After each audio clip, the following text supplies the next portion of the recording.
Welcome to your first orientation video for MAT 081 Basic Arithmetic Online Spring 2018 at Scottsdale Community College. My name is Amy Volpe and I'll be your instructor this semester. And this orientation has 3 videos, and in the first one we're going to discuss the syllabus. So the syllabus is located in the Start Here folder, which is where you went for this orientation exercises. You can also access it here on the calendar and here in course materials and resources. So let's go ahead and scroll down. We'll click on this to open it. Okay. So notice it's 15 pages. You do not need to print this unless you want a paper copy. We're going to go through some of the main points of the syllabus, but a lot of it you should read on your own. So you should go through this thoroughly so you make sure you understand everything about the class. So here's some basic course information. Here's my contact information. The best way to contact me is via this email address or the MathAS messaging system. If you send me a voicemail, please allow 24 hours for me to respond, because I don't check that as frequently, but I do check it every day. This is the description of what you'll be learning in the course. Okay, it's a very long list, so you can read through that if you'd like. Next, we have required items. So this is something I get asked about a lot. So what do I need to purchase for this class? So the good news is not much. So the first thing you need is media lesson packets. And you need 12 of them, and they're about 15 to 25 pages each. Okay, so there's 2 ways you can get these media lesson packets. You can purchase a student workbook from the bookstore. We write this at SCC, so this is just cost to print, which is $26. So it's not that expensive, but it has more things than the media lesson packet, so you don't even really need to buy this if you would prefer not to. But if you don't buy it, you'll need to print each individual media lesson packet. They're located as PDFs in MathAS, and in the next video I'll show you where you can find them. So if you want to print them out yourself, that's fine, or you can buy the book and it comes with all but one of them. There's still one packet that you'll need to print out on your own. Next, you need a MathAS account, which is free, and you already logged into MathAS. Your account's already set up, so there's nothing to buy there. You need a calculator for this course. I will give you problems that, yes, you could do them by hand, but they might even take me 5 minutes. Just a lot of computational things with decimals that I'd rather have you do on the calculator because I would do them. So it's required. If you have one you like, that's fine. But the one thing I do recommend you buy, if you have about $15 for this specific calculator, I have videos for this calculator, and it's really great. It does a lot of things with fractions and changing fractions to decimals and mixed numbers. So everyone who's gotten it really appreciates how helpful it is. Okay? But if you already have one, that's fine too. One thing to be careful of, they have a lot of different versions, so you want the TI-30XS multi-view. There's one that's not a multi-view. There's one that's a TI-32. There's one with an A in it. You get the gist. So basically make sure you get the specific one. If you do a Google search, you'll find a lot of places where they're sold, or you can order it online. You'll need a computer to do your computer assignments. This is web-based, so you need internet. We also have online computer locations on campus, and MathAS will work on your smartphone. So if you're comfortable with that, it's kind of hard to press all of the buttons on a smaller surface, but if you're ever in a bind, you can use your smartphone. And you need an email. You have a Maricopa email address that I used to set up your account already. Here are some campus resources related to this class.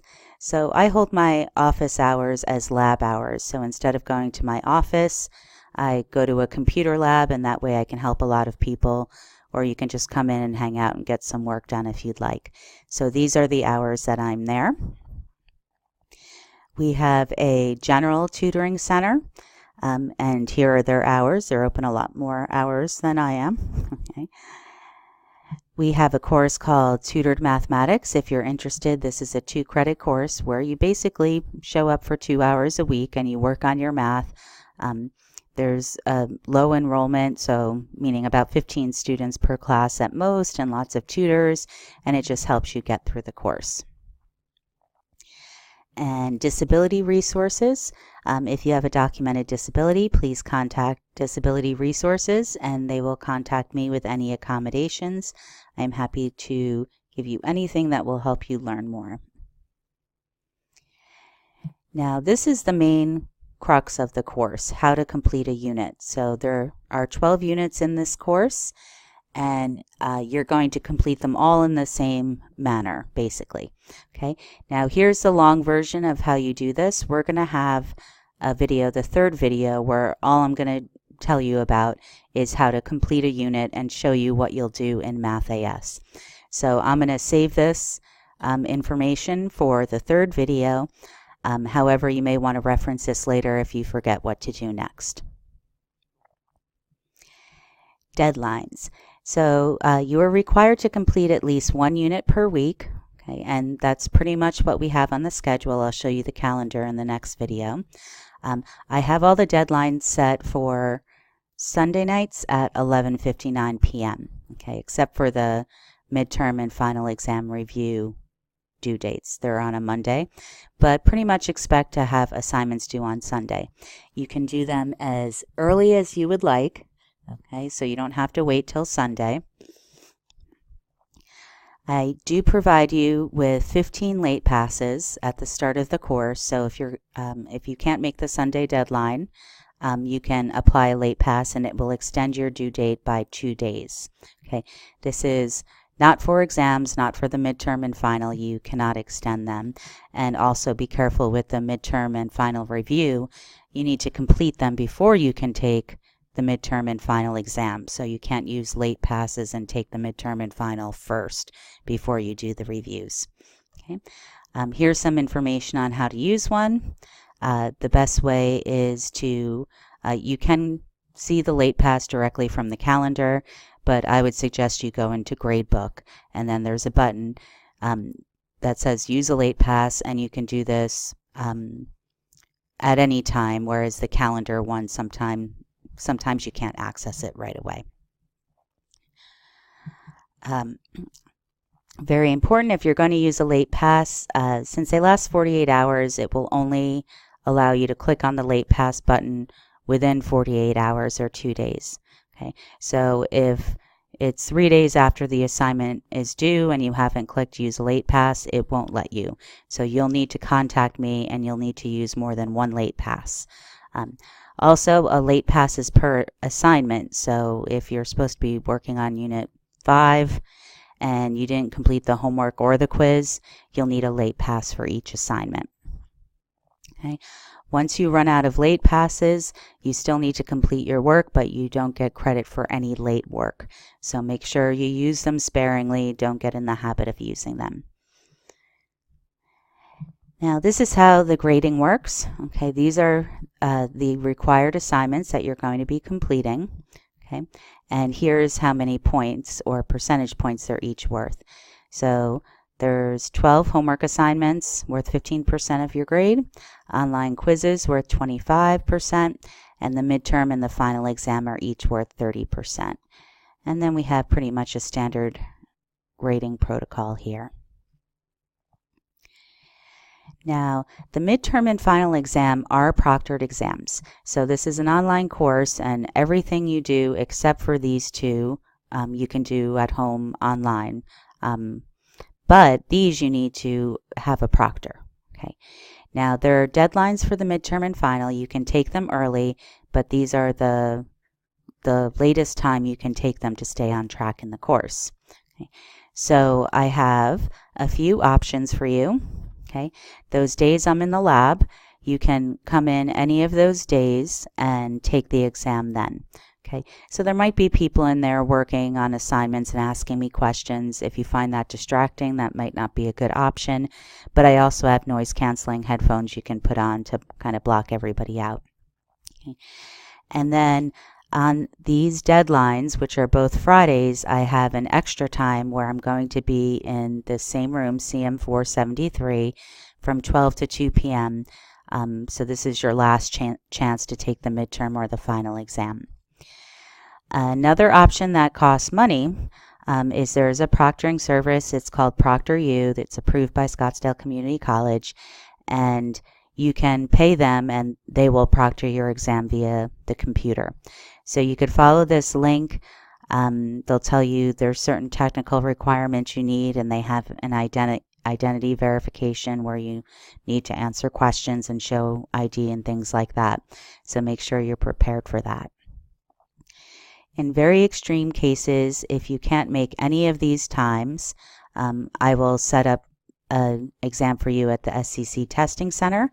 There's a link to their hours. They have some early morning hours, but they don't have any weekend hours.